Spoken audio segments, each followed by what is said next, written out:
Alors Barbara Villé, merci infiniment d'être venue à Strasbourg.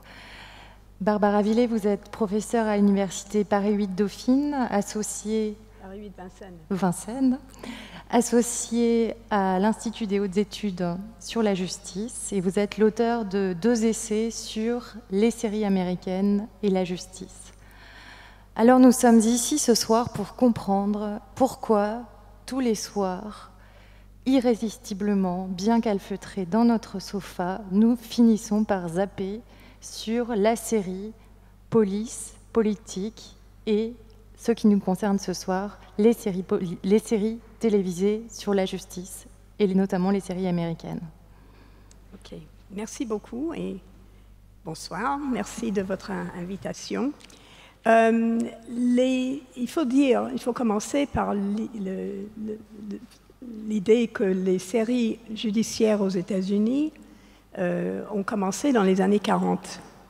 Et donc, en France, sont arrivées dans les années 90 surtout. Il y avait avant quelques pièces et des films qui étaient à la télévision française, mais pas de séries. Et la série Tribunal, que certains connaissent, où il y avait les marches du palais et les lumières qui arrivent de l'extérieur sur la justice avec la juge, je ne me souviens pas de son nom, mais avec des cheveux blancs, un sage, c'était le bon père de famille. C'était une série française qui a duré assez longtemps et qui est un monument de la série judiciaire française, si vous voulez. Mais sinon, il n'y en avait pas beaucoup en France. En revanche, il y avait des exportations. Excusez-moi. Alors, aux États-Unis, vous avez des premières séries qui commencent en 1948. Et là, c'était en général des séries qui étaient sur un élément de la justice ou un professionnel de justice, mais pas un personnage récurrent. La série qui donne chaque semaine un rendez-vous avec le même personnage, et c'était toujours des avocats au départ, parce que c'était le personnage de la justice que tout le monde pouvait avoir rencontré. Donc dans les années 50, on commence à avoir des avocats, personnages récurrents. Curieusement, un des premiers, c'était une comédie, une série soi-disant drôle qui n'a pas duré très très longtemps. Et aussi, il y avait en 1954 une série qui sort complètement du lot, qui était une avocate femme, qui élevait une veuve qui élevait son enfant seul. On pourrait dire que c'est un précurseur. Sur les 60 ans depuis le début des séries judiciaires aux États-Unis, j'ai compté plus de 130. Alors, ce qu'il faut comprendre, c'est que je parle au départ du public américain, parce que les premières années, on ne faisait pas du tout des séries pour l'exportation. C'était à remplir les créneaux sur les créneaux de programmation à la télévision américaine. Donc, ce qui se passait, c'est que la série criminelle, où on met en scène un procès pénal, il y avait un élément de mystère, qui est coupable, et aussi donc toute la partie enquête qui se passe au procès. Parce que c'est ça qui est intéressant dans le procès américain, c'est que c'est un moment et un lieu où on recherche une vérité, pas forcément la vérité, et on voit le combat entre les deux parties, entre les deux, ce qu'on appelle les deux théories de l'affaire, les deux interprétations. Et ça a commencé très tôt dans les années 50, et on a cette figure de l'avocat qui, au départ, a toujours défendu un innocent et qui a toujours gagné le procès, et donc a libéré l'innocent. Alors, il faut savoir 2 ou 3 petites choses sur la justice américaine des années 50. C'est qu'il y a eu plusieurs scandales judiciaires, notamment... Qui ici connaît la série ou le film Le Fugitif? Vous connaissez? Le film avec Harrison Ford? Non, et puis c'était une série dans les années 60 et de nouveau une série dans les années 2000, mais ça n'a pas marché quand ils ont fait le remake. Ça, c'était une véritable histoire. C'était un médecin qui rentre un soir et il voit sa femme enceinte tuée d'une façon assez brutale, et il voit quitter sa maison un homme avec un bras en moins. Enfin, je ne sais pas, normalement il avait un bras en bois, mais il a su que c'était un manchot. Personne ne connaît cette histoire. Vous n'avez pas vu ça? C'est une littérature et un cinéma assez important aux États-Unis. Bon, ça a donné lieu à beaucoup de films, beaucoup d'interrogations sur la justice, parce que cet homme, le docteur Shepard, a été envoyé, il a été condamné, il a été envoyé en prison, et pendant 12 ans, son fils et toute une comité de soutien a essayé de lutter pour qu'il y ait un deuxième procès. Mais ça a inspiré des films comme Le mauvais coupable de Hitchcock, la série Le Fugitif. Ça a inspiré un nombre incroyable de films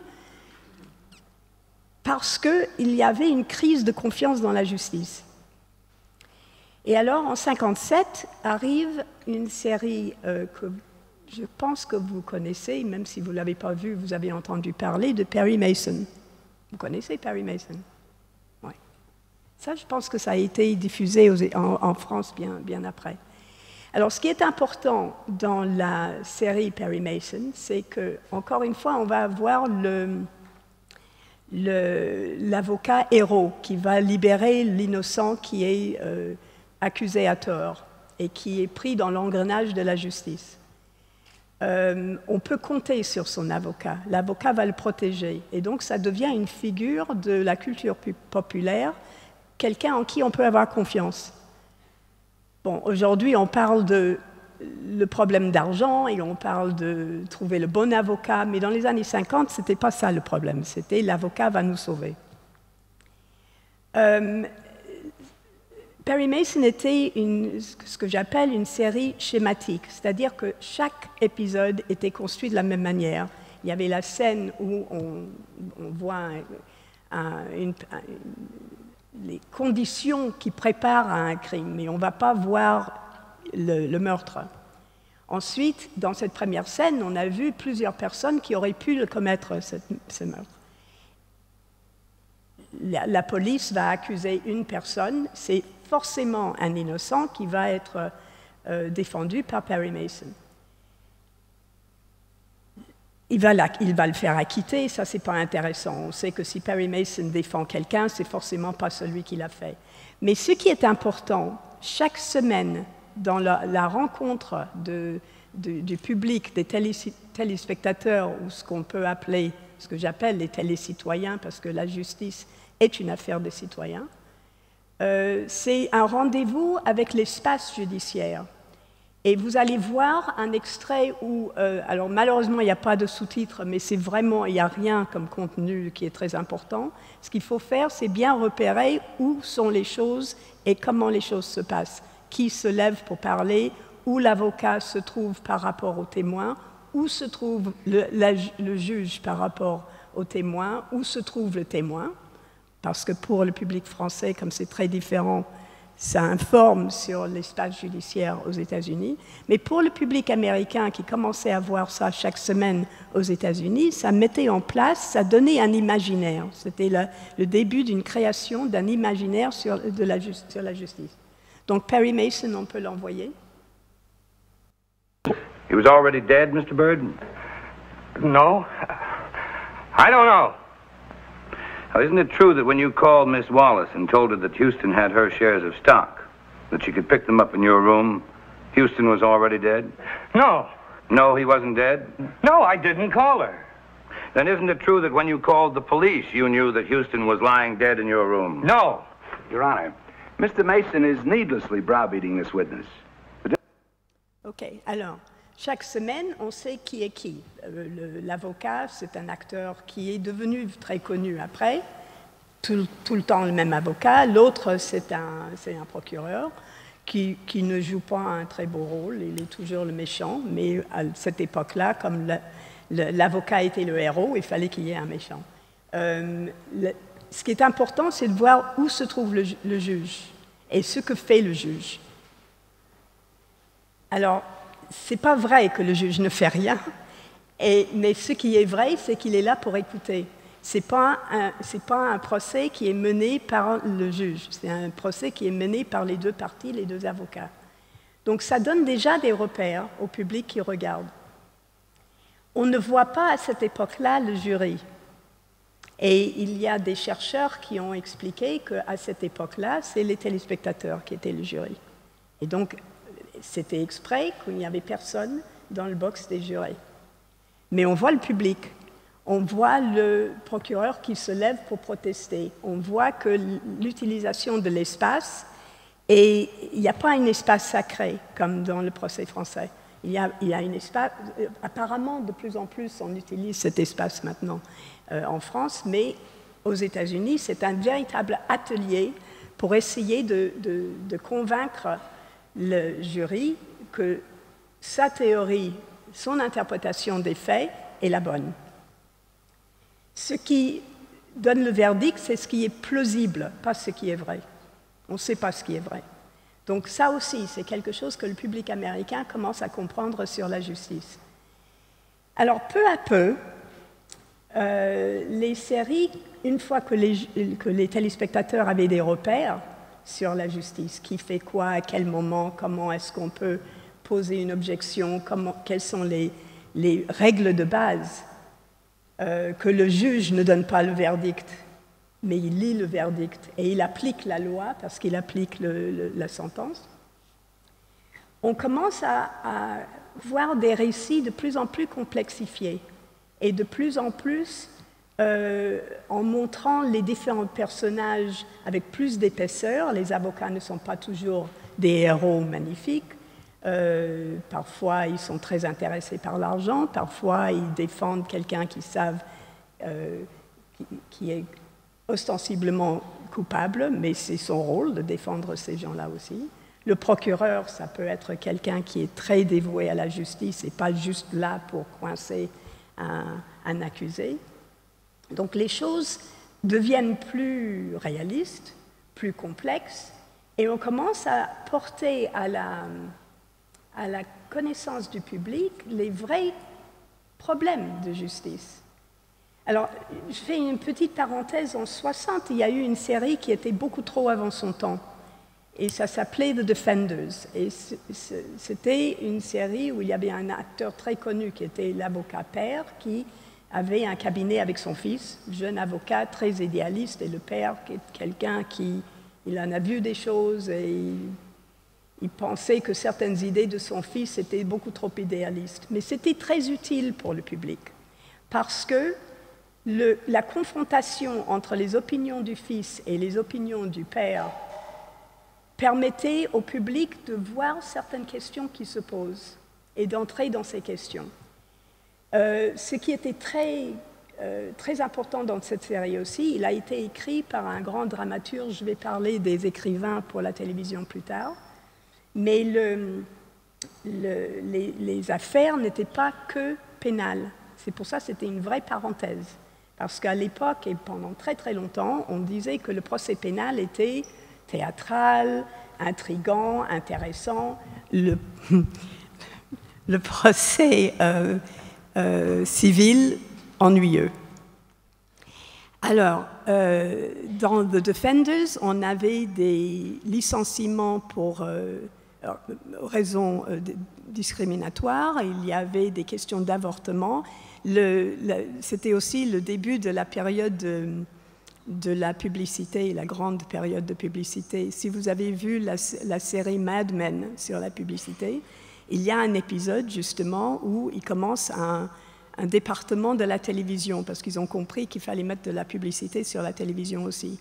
Et celui qui en est responsable voit en pré-projection cet épisode de Defenders sur l'avortement.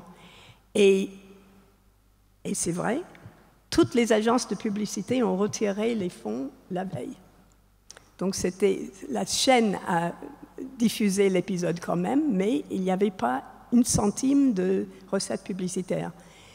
Donc c'était une série qui était vraiment avant son temps et qui n'a pas duré très longtemps parce que le public n'était pas prêt. Quoique il était il était assez populaire. Il était en haut des séries les plus regardées pendant 3 ans et ensuite il tombait un peu. Bon, fin de parenthèse, ce qui se passe, c'est que les séries se complexifient et vous allez voir dans The Practice, où il y a des sous-titres, une des questions qui se pose à la suite de l'époque Reagan. Vous savez que la Cour suprême, qui était dans les années 60 sous la direction de Justice Warren, a été très, très libérale et très avant-garde, et il y a eu beaucoup de protections décidées par la Cour suprême pour protéger les accusés. À l'époque Reagan, on revient dessus et on dit « mais ça empêche la police d'agir ». On ne peut plus rien faire parce qu'on protège tellement les accusés. Donc c'était un vrai débat parmi les juristes qu'on porte à la connaissance du public. Et si vous pouvez lancer The Practice.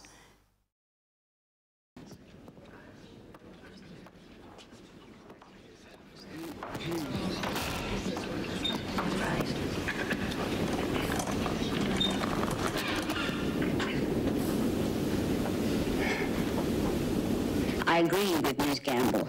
There is nothing in the language of the Fourth Amendment that requires warrants.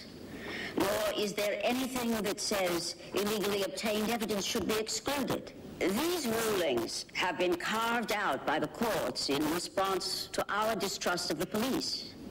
I also realize the courts are more than willing to adjust their thinking to the needs of the day.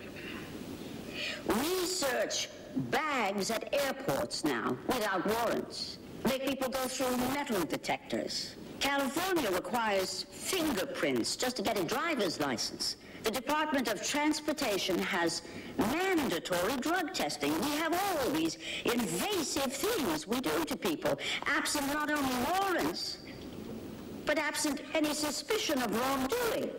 So, why can't a police officer who's been told there are weapons in the closet of a convicted felon, a man suspected of kidnapping, why can't he open the closet?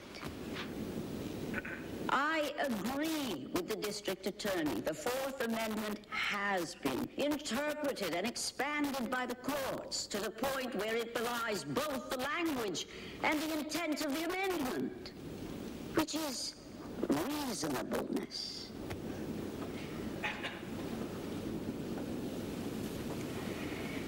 But I also know the Supreme Court rulings on search and seizure have set clear rules.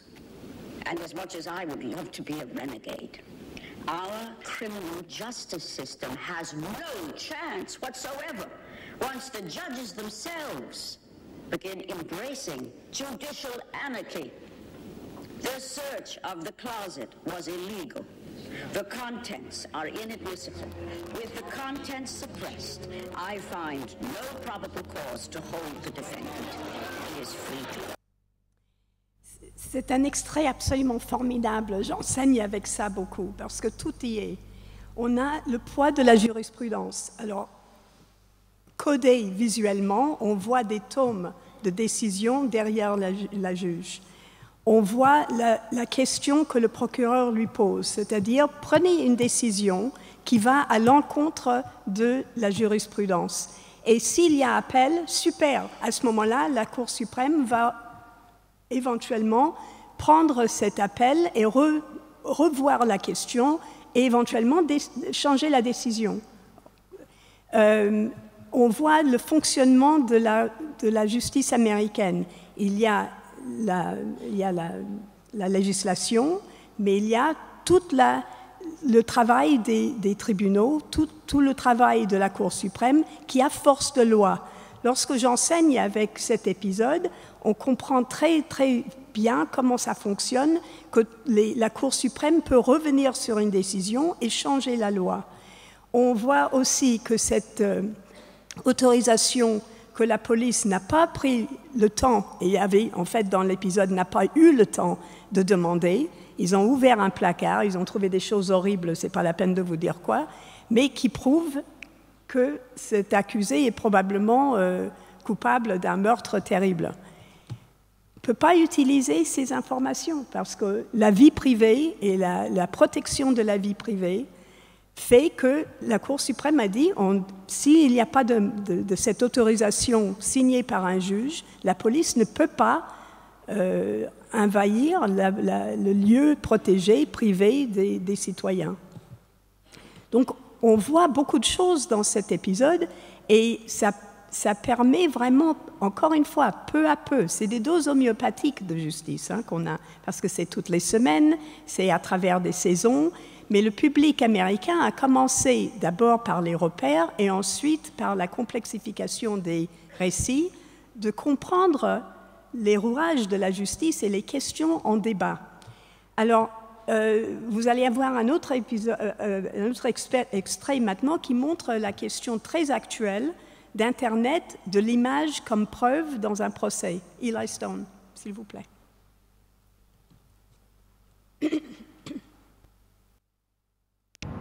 Videotape has no evidentiary. Really, that's their argument. Not all videotape. This particular videotape. Well, someone should let the Supreme Court know because this would certainly be news to them. Now counsel's just being an ass. Hey, I got an idea. Why don't we exclude baseball game during which Coach Quesada was killed? That was on video. Mr. Bennett, you were being premature. Now the ADA is being an ass. Your Honor? You pin your case on anonymously sourced video. Did you really imagine there wouldn't be a motion to exclude? No, but I didn't imagine you'd actually grant it. I haven't granted anything yet, but I am going to hear their argument. Call me crazy. Your Honor, evidence is only admissible if it's more reliable than prejudicial. And here it's not reliable because it's digital. All right. What? One right over.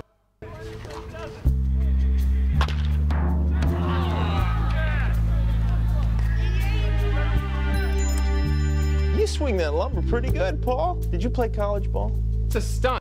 True, but it's a good one. Without the author of the tape, I can't determine its reliability. The recording's out. Defense motion granted. Alors là encore, on voit ce qui se passe dans le bureau du juge. Tout ne se passe pas nécessairement au tribunal. On commence depuis plusieurs années avant ça, mais on a vraiment un visage très multiculturel de la justice américaine. Il y a des femmes, il y a des Asiatiques, il y a des Noirs, il y a des juges lesbiennes qui en parlent. Enfin, il y a toutes sortes de questions de vie et de diversité, qui est un sujet de recherche en Angleterre, d'ailleurs, la diversité judiciaire. Et les Américains, donc, voient ça une fois par semaine, plusieurs fois par semaine dans les différentes séries. Là, c'est la question de la crédibilité des preuves et la crédibilité des témoins. Et on fonde une stratégie sur un témoin ou sur un témoignage si c'est crédible. Si ça ne l'est pas, on le jette. On ne va pas gagner parce qu'on ne peut pas mobiliser de l'argent et le temps parce que tous les procès sont devant jury aux États-Unis. Donc c'est de l'argent, c'est du temps.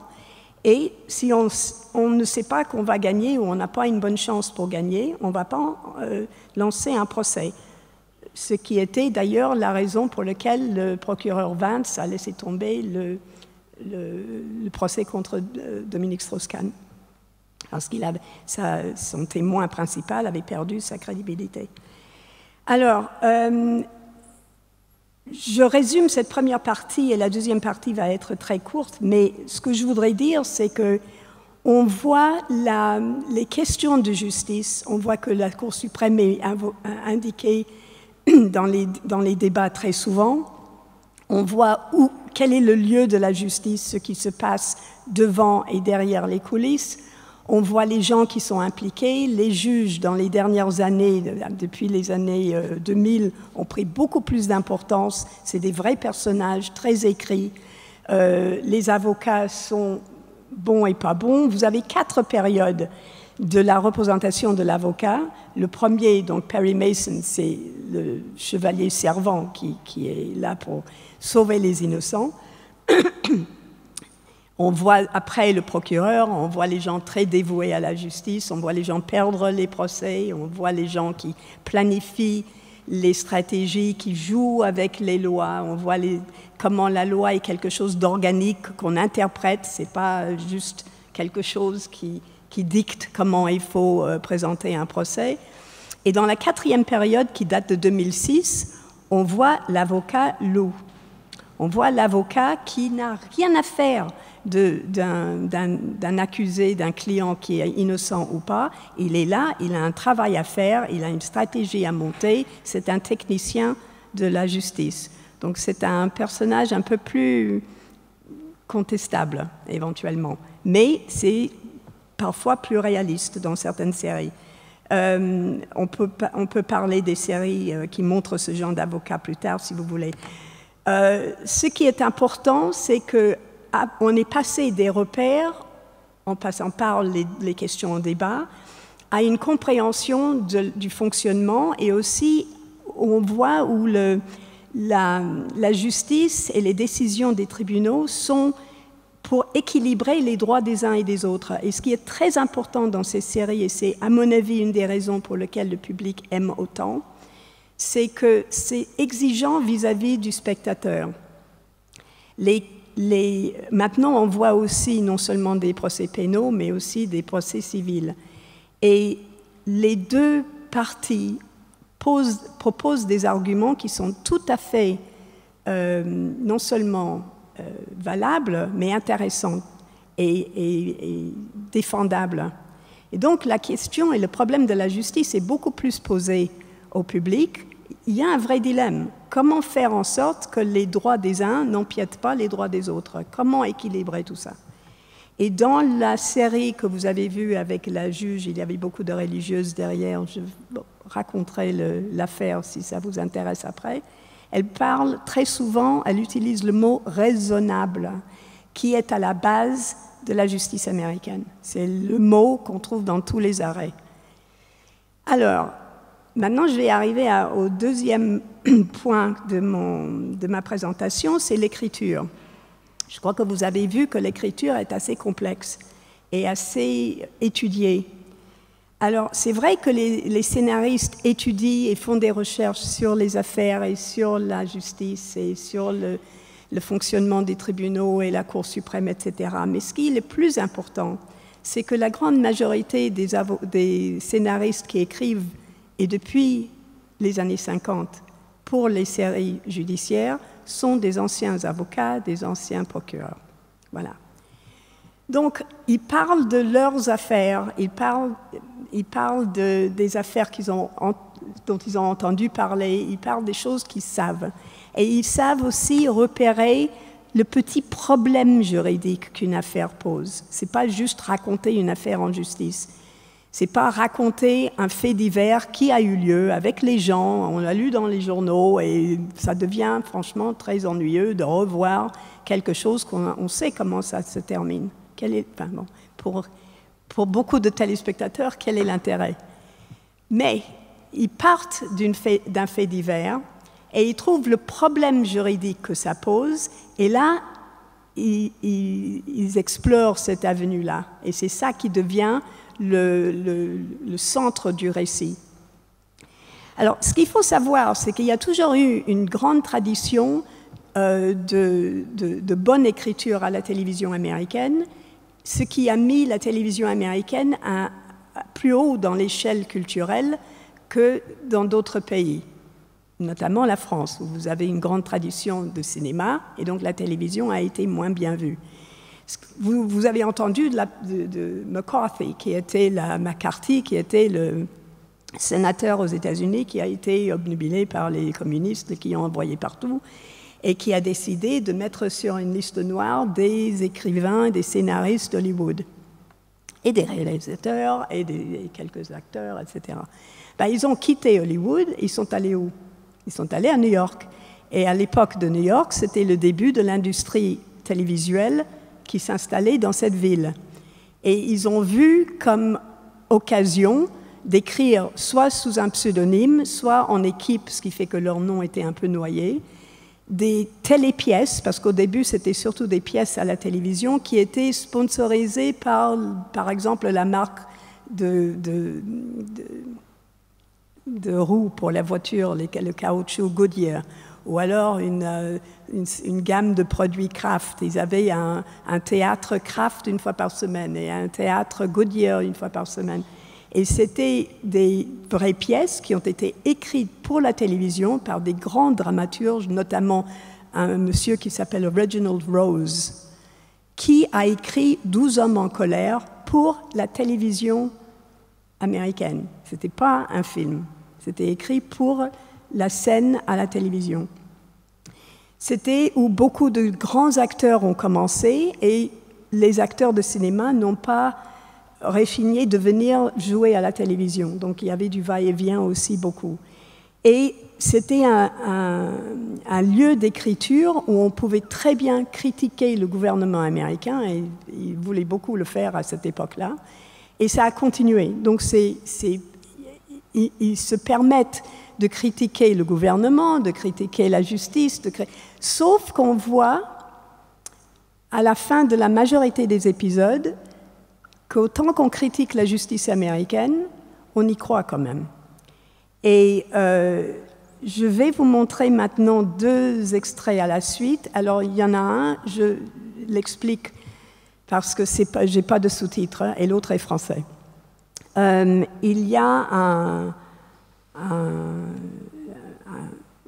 un incident qui se passe dans un aire de jeu en haut de la ville de Manhattan, où il y a un adolescent qui est tué par un père noir qui essaie de protéger son fils parce qu'il pensait que cet adolescent et sa bande de copains couraient après lui et allaient lui faire mal.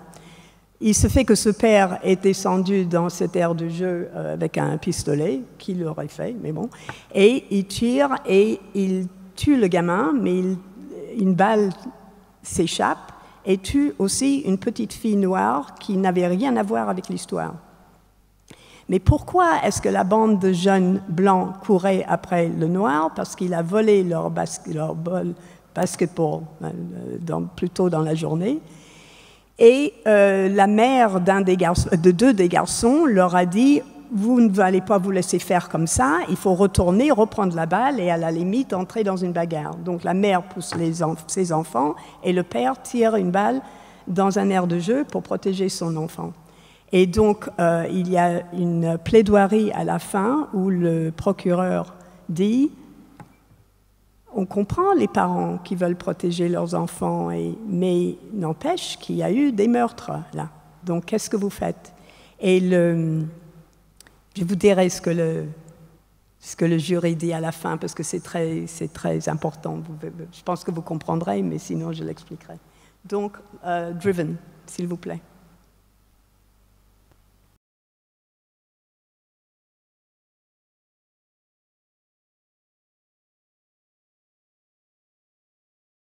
Alors, vous voyez que pour le meurtre, pour la mort de cet adolescent, comme l'adolescent a participé à provoquer, les parents ont défendu leurs enfants, le jury dit, si je me mets à la place d'un parent, je peux comprendre, on acquitte. Mais pour le meurtre de la petite fille, ils sont coupables tous les 2.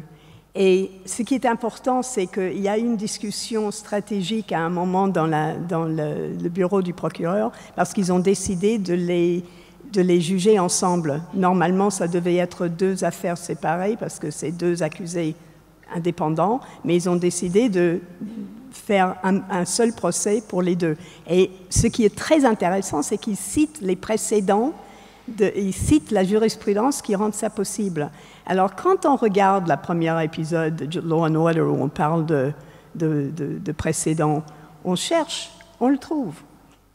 Donc, toutes les références au droit américain sont des vraies références. Encore une fois, c'est écrit par des avocats.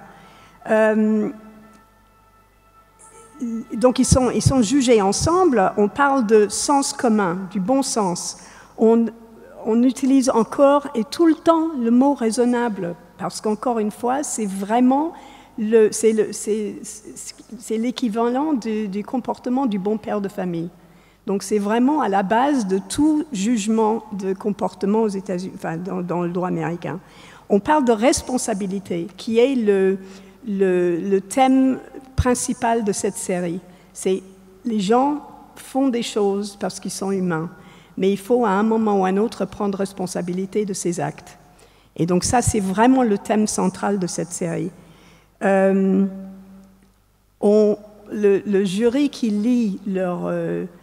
après, ils ont une déclaration à faire et ils ont dit que c'est une tragédie parce que les deux parents ont agi d'une façon irresponsable. Et donc, ils doivent avoir exactement la même sentence. Et on dit, à la fin, bon, on est un petit peu étonné que les stratégies ont marché et qu'on considère que c'est la justice. Alors, encore une fois, ce n'est pas une vision idéale de la justice américaine.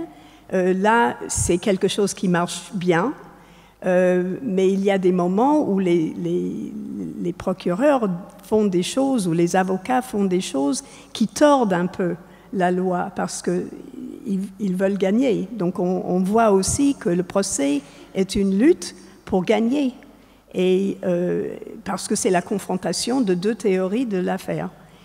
Mais, encore une fois, on finit toujours par avoir confiance dans le système, même si c'est un système plein de faiblesses, même s'il y a des choses qui ne fonctionnent plus, c'est tout ce qu'on a. Donc, d'ailleurs, c'est ce qu'on dit par moment, c'est tout ce qu'on a, donc il faut le protéger plutôt que de le démolir. Ces séries arrivent en France depuis des années maintenant, et qu'est-ce qu'on constate? On constate que les étudiants et les jeunes parlent toujours des différents amendements, qui connaissent peut-être mieux que la Constitution française. J'ai interviewé il y a quelques années pour le premier livre des policiers, des commissaires dans différentes villes de France pour être sûr que ce n'était pas un phénomène parisien. Et j'ai dit, mais quand vous arrêtez un jeune, qu'est-ce qui se passe? Est-ce que vous voyez des influences des séries américaines? Ils disent, ah là oui, parce qu'ils demandent leur coup de téléphone tout de suite. Et ils demandent aussi, ils me disent qu'ils vont être libérés de toute façon parce que je ne leur ai pas lu leurs droits. Et ces droits, c'est des droits Miranda, une décision de la Cour suprême en 1966. Donc il n'y a pas de droit Miranda en France. Récemment, j'ai un ami avocat qui m'a téléphoné parce qu'il y avait quelque chose, il m'a dit que je vais adorer, et c'est qu'un témoin a refusé de répondre au juge dans un tribunal en assises en disant « j'invoque le privilège sous le 5e amendement de garder le silence ». Donc, dites-moi après ça que les gens ne regardent pas les séries. D'où ça vient? Ça ne vient pas du cinéma. Le cinéma est très cher. Donc, quand on regarde parce qu'on cherche à regarder, parce qu'on planifie sa soirée autour de ces séries, peut-être pas, mais on zappe. Et quand c'est quelque chose de bien écrit, avec une musique qui est dramatique, qui fait monter le battement du cœur, on voit qu'on est dans quelque chose qui peut capter son attention, ben on reste devant. On reste devant un certain temps. Il est possible qu'après, on devient fidèle. Et avec la fidélisation, ben, on a les mêmes repères que le public américain, sauf qu'on a des repères qui n'ont rien à voir avec la justice ici, ou peu. Ce qu'il y a à faire avec la justice ici, c'est les questions qui sont universelles, les questions de justice, les questions des droits, les questions de l'équilibre entre les droits des uns et les droits des autres. La justice française, il y a peu de juristes qui écrivent. Je vous invite à écrire. Je pense que c'est nécessaire parce que pendant très longtemps, on disait qu'un procès français n'était pas dramatique parce que c'est la confirmation du dossier du juge d'instruction.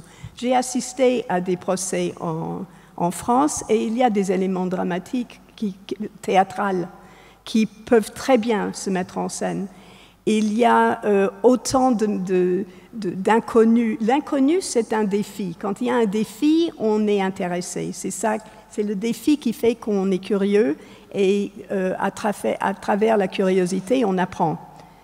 Vous savez, vous êtes tous parents, vous avez tous été à l'école en tout cas, et lorsqu'on est curieux, ben on poursuit. Quand il n'y a pas de curiosité, il n'y a pas de défi, On est peut-être bon élève et on s'assoit tranquillement, et peut-être qu'on est un peu turbulent parce qu'on s'ennuie. Donc, c'est créer la curiosité sur la justice française, c'est tout à fait possible. Mais pour l'instant, ce qui se passe, c'est que les gens qui écrivent pour la télévision, comme la télévision n'est pas le cinéma, ce n'est pas le théâtre, ce n'est pas aussi élevé sur l'échelle de la culture, on n'est pas toujours très fiers d'écrire pour la télévision. Les avocats, les procureurs, les juges ne font que rarement, ça commence maintenant, mais ils font rarement partie des équipes. Et donc, les informations sont souvent fausses. Comme une autre anecdote, moi j'ai été consultée pour un film, un téléfilm, où on a dit, bah, surtout on ne dit pas votre honneur, et surtout vous ne mettez pas le jury dans le box, parce que ça se passe en assises, donc il faut avoir les jurés de part et d'autre des 3 juges. On voit le film, on dit votre honneur, il y a un seul juge, le juge Ferrer, c'était Brialy. On zappait les assesseurs, je ne sais pas si c'était trop cher pour payer les figurants, je ne sais pas, et le jury était dans un box. Et alors j'appelle mon ami en disant « mais je ne comprends pas, là, quel était l'intérêt de me demander d'utiliser mon temps pour… » Et on m'a dit « on l'a écrit dans le scénario, mais la chaîne a fait ces changements parce que la chaîne estime que c'est ce que le public attend. » Donc ce sont des choses qui changent, mais qui changent lentement. Et plus il y a des juristes qui participent à ces écritures, plus il y aurait une véritable vision de la justice française. Il y a quand même quelque chose qui se passe à la télévision sur Canal+, c'est la série Engrenage, qui n'est pas parfaite encore, mais qui est un pas dans la bonne direction. Et ce qui est très intéressant pour les anglophones de regarder, c'est qu'on voit à quel point la culture française est anti-juridique. Et quand je parle de l'anti-juridisme, je ne dis pas que vous n'aimez pas la justice, c'est pas ça. C'est Edgar Quinet, c'est la question d'une culture qui est politique plutôt qu'une culture qui est juridique. La culture américaine est juridique et pas politique. On a des présidents, mais on n'a pas confiance dans la politique. On a confiance dans la justice. Et vous allez voir quelque chose, c'est un magistrat qui a été transféré des procès pénaux à des procès de trafic, de circulation de la route, parce qu'il a refusé de faire quelque chose que le procureur général a demandé. Donc il ne se retrouve pas au même étage, il arrive un matin, il n'est pas au même étage, il est plutôt plus bas, et puis il a un petit bureau, et il a perdu son assistant, et puis voilà, il est au tribunal pour les contraventions. Vous pouvez mettre le dernier extrait, s'il vous plaît.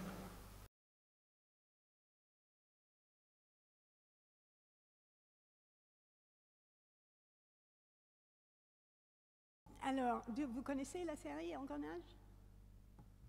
Non. Ça a été vendu très très bien en Angleterre. Les Anglais adorent, ils trouvent que c'est très bien joué, que c'est le caméra à la française où on voit le plan rapproché, et on voit vraiment dans l'âme des personnages. Mais les articles disent, mais on finit toujours par ne pas savoir comment la justice française fonctionne. Voilà, j'ai fini. Merci.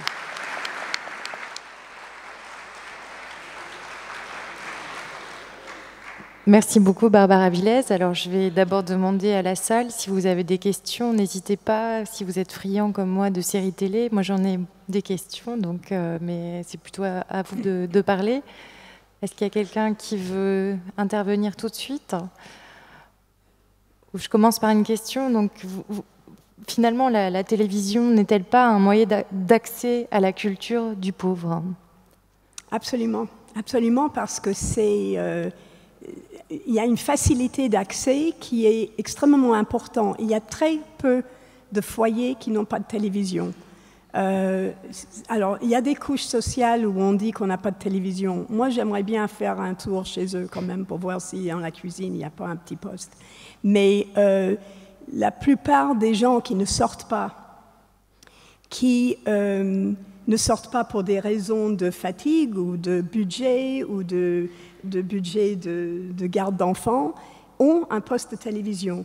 Donc, il y a comme un kiosque, il y a une panoplie d'offres. Il y a des choses qui sont bien, il y a des choses qui sont moins bien, mais il y a quand même une fenêtre sur le monde et une fenêtre sur la culture. Donc, je crois que c'est un outil pédagogique et d'accès à la culture qu'il ne faut pas négliger et il ne faut pas dénigrer. Et je continue, donc vous dites qu'à Paris ou à Rouen, eh bien, les gens ont le même vocabulaire. Donc finalement, ça crée un espace public commun. Absolument, absolument. Et est-ce qu'en Europe, puisqu'on dit souvent que l'Europe manque d'espace public commun, est-ce qu'il y a des séries transnationales sur le thème de la justice? On commence très timidement à faire des séries avec des thèmes sur la justice. Alors il y a Crossing the Line, je ne sais pas si vous avez vu avec Marc Lavoine, et c'est soi-disant la Cour européenne, ça ne l'est pas vraiment. C'est pénal, enfin, c'est même pas pénal, c'est criminel, encore c'est une enquête. Les Français aiment beaucoup l'enquête.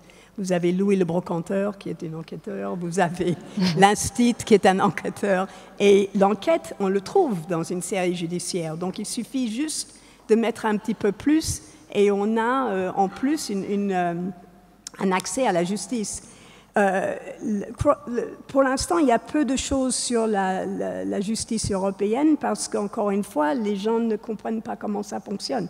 Il faut que les juristes écrivent. Vous avez une série qui est très intéressante. Je n'ai pas encore vu la version française, mais il y a une version française. Et en anglais, ça s'appelle Le Tunnel. Et c'est parce qu'entre la Suède et le Danemark, il y a une tunnel et il y a un meurtre qui a lieu au milieu. Donc, quelle loi régit ce crime? Et apparemment, c'est très, très intéressant. J'ai vu 1 ou 2 épisodes de la version danoise, suédoise-danoise, et ils se détestent d'ailleurs. Hein, ça se voit. Donc, il y a toutes les traditions culturelles et les attitudes qui sortent et qui amusent, parce que les gens savent parfaitement ce qu'ils pensent l'un de l'autre. Mais on voit quand même la justice qui se négocie entre 2 pays. Et les lois qu'il faut appliquer et quelles lois, et quelles raisons pour appliquer une loi plutôt qu'une autre. Alors en français, ça s'appelle The Bridge. Pourquoi le tunnel devient The Bridge, je ne sais pas. Ou alors c'est le contraire peut-être. C'est The Bridge et c'est devenu le tunnel. Mais en tout cas, il faut regarder, c'est un espoir. Il y a eu aussi une série encore suédoise. Il faut regarder beaucoup ce qui se passe dans l'Europe du Nord parce que il commence à rattraper les États-Unis, donc ça va être très, très intéressant, parce que c'est une autre vision de la justice encore. Et c'était un vol d'œuvres d'art contemporain que vous pouviez suivre l'enquête à la télévision 1 fois par semaine, enfin une partie de l'enquête, et une autre partie de l'enquête, la préparation, je pense, sur Internet. Donc il y a aussi un effort d'utiliser les transmédias et donc d'impliquer des téléspectateurs de plusieurs générations. Alors est-ce qu'il y a une question dans la salle? Non, alors oui, non, quelqu'un se... Oui, allez-y, parlez fort. Oui, non. C'est bien. Micro. Bonsoir. Moi, je voudrais vous parler d'engrenage, que vous avez donc traité à la fin de votre présentation. Et donc, vous avez bien mis en avant que ça se vendait bien en Grande-Bretagne. Et j'aimerais savoir ce que vous en pensez. Est-ce que vous pensez que c'est parce qu'ils s'intéressent à la justice française, qui m'étonne un petit peu? Est-ce que vous ne pensez pas que c'est plus parce que justement, il y a Canal+ qui a décidé de changer le rythme classique de la série criminelle, et que c'est plus ça qui a poussé le marché anglo-saxon de s'intéresser à Engrenage? Canal+ est la première chaîne à prendre en considération l'idée de produire des séries pour vendre les séries, ce qui est beaucoup ce qui se passe maintenant dans d'autres pays. On ne fait pas une série pour le téléspectateur national, on le fait pour vendre sur le marché international. Et il y a des salons de vente de séries, enfin, c'est énorme comme travail. Donc Canal+ a été la première chaîne française à viser cette vente avec Engrenage, justement. Il y a plusieurs articles sur pourquoi ça a marché en Angleterre. Moi, j'avais l'impression, en tout cas pour les 2 premières saisons, qui n'ont pas été très bien écrites, je dois dire, que ça ne marchait pas autant en France qu'en Angleterre. Mais en Angleterre, il y a eu tout l'aspect exotique. Et ça permettait un certain chic, parce que c'était français, et c'était le jeu d'acteurs français, etc. Donc, je ne sais pas si je réponds à votre question, mais ça n'a pas été un franc succès partout dans le monde, mais en Angleterre, en tout cas, ils aiment beaucoup, mais c'est surtout le jeu d'acteurs et le rythme. Alors, ce qui est intéressant dans cette série, c'est que c'est une des premières fois où vous voyez vraiment l'articulation de tous les services. Il y a les services de police, plusieurs services de police qui collaborent et parfois non, qui se mettent en conflit pour avoir une affaire. Vous avez des différents juges, les différents services de justice. C'est ça qui est intéressant pour la première fois.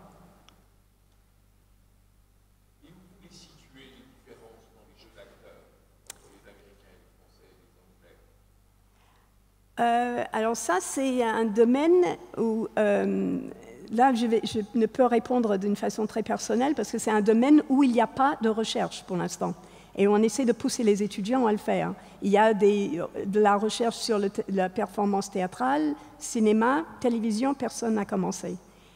Moi, ce que je pourrais vous dire, c'est que je trouve que c'est plus subtil, que la tradition dans le jeu d'acteur en France, c'est le théâtre. Donc, on utilise le visage beaucoup plus, on utilise la voix, pendant toute une période, ils s'engueulaient tout le temps. Ils ne pouvaient pas avoir une dispute sans lever la voix. Je crois qu'il y a une jeune génération qui commence à voyager plus et il y a un jeu qui est un petit peu plus subtil maintenant. Mais bon, ça c'est ma lecture de... Plus subtil du côté, enfin, c'est une culture de télévision, donc ils utilisent la caméra aux États-Unis et en Angleterre d'une façon plus subtile. Oui. Si j'ai bien compris, les Américains ont un rapport critique, mais finalement confiant dans leur système. Et alors nous, en France, ça serait critique et critique? C'est critique et pas confiant. D'accord. Enfin, c'est ce que je vois. Mais encore une fois, c'est difficile de dire des choses trop poussées parce que le corpus en France, c'est très petit. Les téléfilms sont irréalistes, donc ce n'est pas la peine de les étudier. C'est souvent, moi, ce qui me faisait mal, souvent, dans des documentaires que j'ai pu voir ou dans les quelques films, c'est le dédain des avocats pour certains clients. Ce que vous voyez dans les 2 premières saisons d'Engrenage, ils parlent aux clients comme si ce sont vraiment les ordures de la terre. Pourquoi est-ce que je vous défendrais? Vous êtes un imbécile de toute façon. Et ça fait mal. Vous ne verrez jamais ça dans une série américaine. Alors, ce n'est pas pour dire que c'est le paradis, les séries américaines. Pas du tout. Il y a des choses qui sont irréalistes, qui sont exagérées, qui sont à la limite pas justes, certaines critiques. Mais n'empêche que c'est l'opinion d'un avocat en général. Donc c'est plus difficile de le rejeter. Et donc il nous faudrait notre période Perry Mason, enfin une période où on apprendrait les rudiments de la justice française, puisque finalement... Vous ne l'avez jamais eu. On n'a jamais eu. Vous ne l'avez jamais eu, parce que le tribunal qui était en 90, je crois, ça n'a rien à voir avec ce qui se passe au tribunal. Donc on ne sait pas que les gens ne se promènent pas partout, on ne sait pas où se trouve le greffier, on ne sait pas ce qu'il fait, le greffier. Et vous, est-ce qu'il y a, les Américains sont donc familiers de leur justice, ils l'ont acceptée, ils la connaissent, donc c'est moins l'inconnu. Est-ce qu'il y a, ça expliquerait un rapport différent du téléspectateur qui finalement le lendemain se retrouve justiciable? Oui, mais bon, la plupart des téléspectateurs ne vont pas se trouver justiciables. Et ce n'est pas dans cette optique, on ne va pas les former pour quand ils aillent au tribunal, ils savent où les choses se trouvent. Mais je pense que ça joue beaucoup sur la connaissance des droits, la connaissance des droits des autres, c'est-à-dire que je ne peux pas faire tout ce que je veux faire.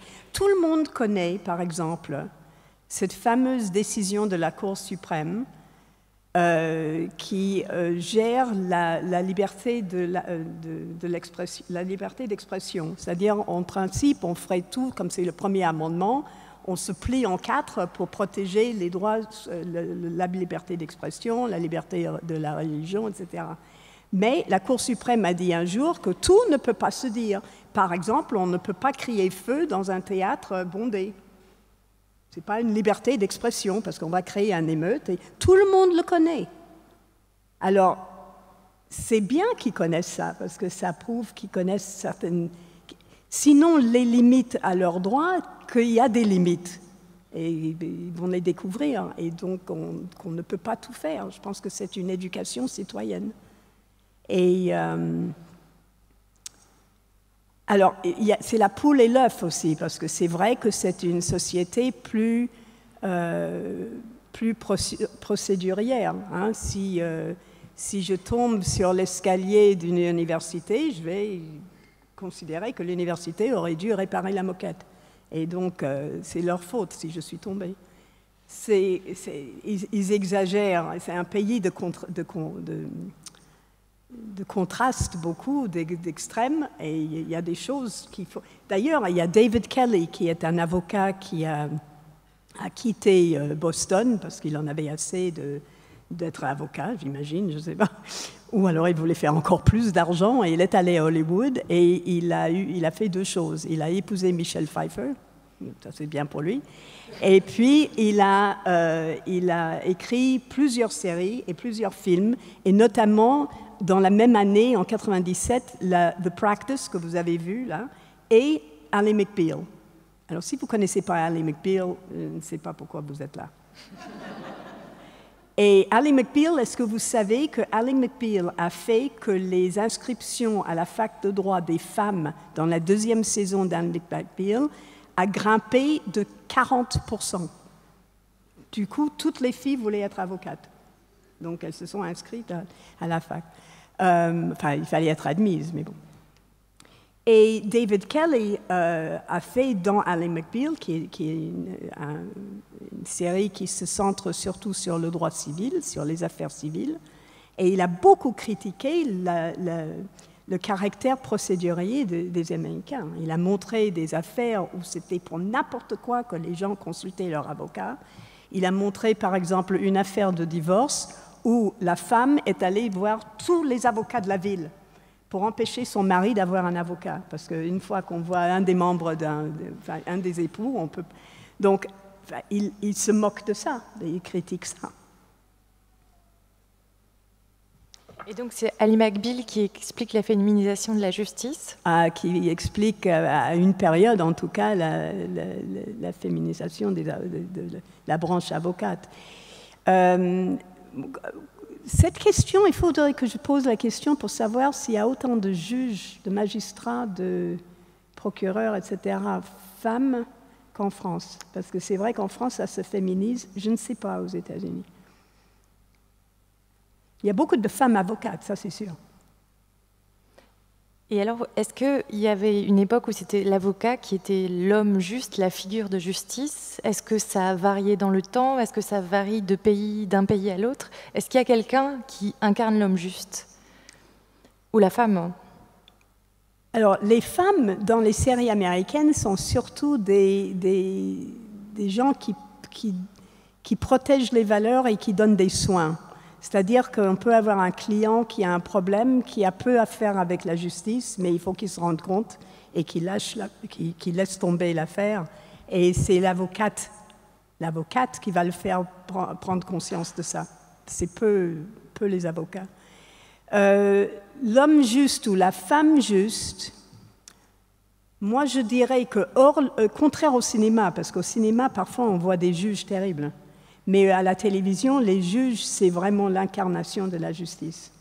Souvent, c'est des gens qui se torturent pour donner une bonne décision et qui sont très perturbés par le dilemme de justice.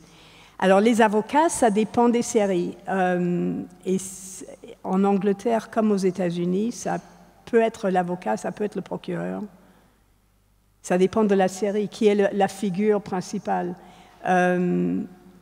Vous avez une série qui a peu duré, mais qui a été très aimée en France, une exportation, ça s'appelait Shark, requin. Et c'était un avocat de la défense.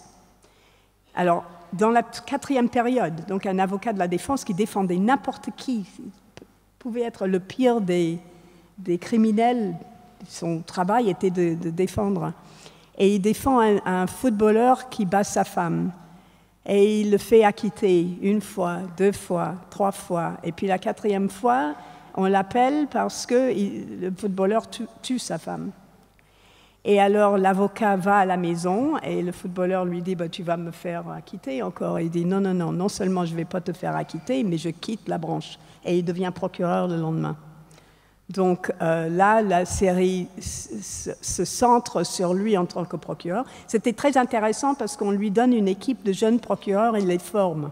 Donc il parle beaucoup de stratégie et la série est centrée sur la question de stratégie et de gagner. Et il dit d'ailleurs à un moment, un procès c'est la guerre. Ce qui nous intéresse c'est de gagner la guerre. Mais il faut gagner la guerre avec les bonnes armes. Donc c'est variable, je dirais, mais sans trop de variation, je dirais le juge. Est-ce qu'il y a une question dans la salle? Non? Bon, merci beaucoup Barbara Villers d'être venue ce soir à Strasbourg. Nous avons tous été passionnés. Merci. Écrivez!